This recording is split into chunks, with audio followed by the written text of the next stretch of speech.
Correction d'activité expérimentale 1 du chapitre 2 de la partie 5, donc le titrage du vinaigre. On veut vérifier dans ce TP donc la concentration d'un vinaigre en acide éthanolique, ce qu'on appelle son degré d'acidité. Le premier document, ça décrivait ce que était le degré d'acidité. Par exemple, si on lisait sur l'étiquette 6 degrés, c'est qu'il y a 6 grammes d'acide éthanoïque pour 100 ml de vinaigre.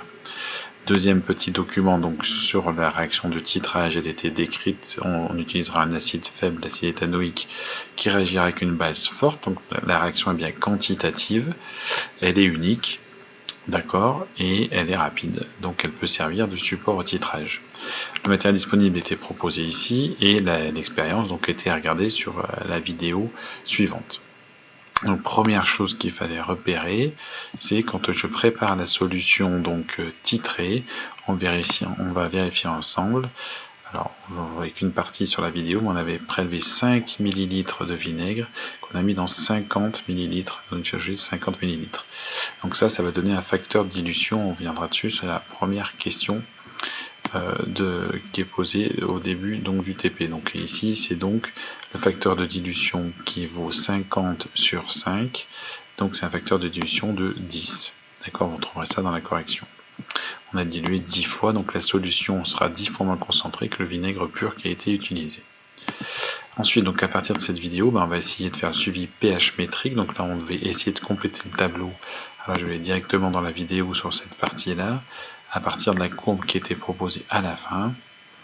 Donc vous avez pu obtenir une courbe normalement qui ressemblait à celle-ci. Donc on voit bien le saut de pH, on a une solution qui est acide. Quand tout l'acide est consommé, on va donc obtenir une base. D'accord, une solution basique, et donc le moment où j'ai le saut de pH, c'est le moment où j'ai consommé tout l'acide qui était dans mon bécher. Donc c'est ce qu'on appelle l'équivalence.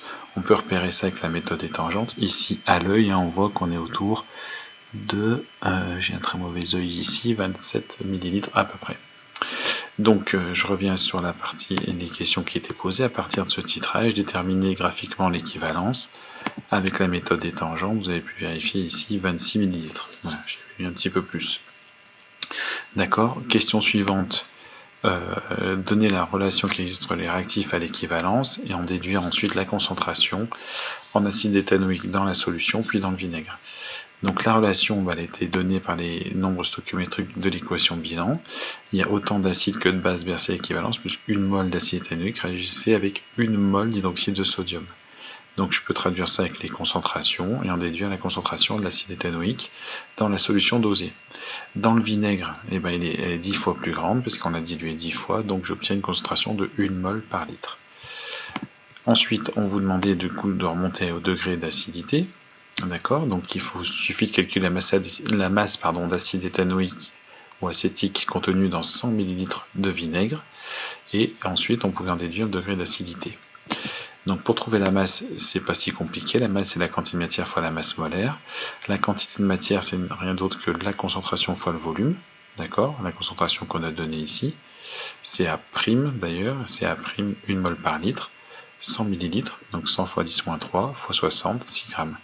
Dans 100 ml de vinaigre, il y a 6 grammes d'acide éthanoïque ou d'acide acétique. C'est deux noms identiques. Donc le degré d'acidité, c'est 6%, donc 6 degrés. On écrit ça 6 degrés. Voilà, et pour terminer, donc on cherchait à déterminer l'indicateur coloré le meilleur. Il suffit de repérer le pH à l'équivalence. Il était de 9 sur la courbe qui était obtenue là, à peu près. On voit que c'est autour de 9 ici. Donc il faut chercher l'indicateur coloré qui contient le pH à l'équivalence. Là c'est évident que c'est la phénylphtaléine qui convient, puisque 9 c'est bien dans l'intervalle 1,2-10. Voilà, bon courage à tous.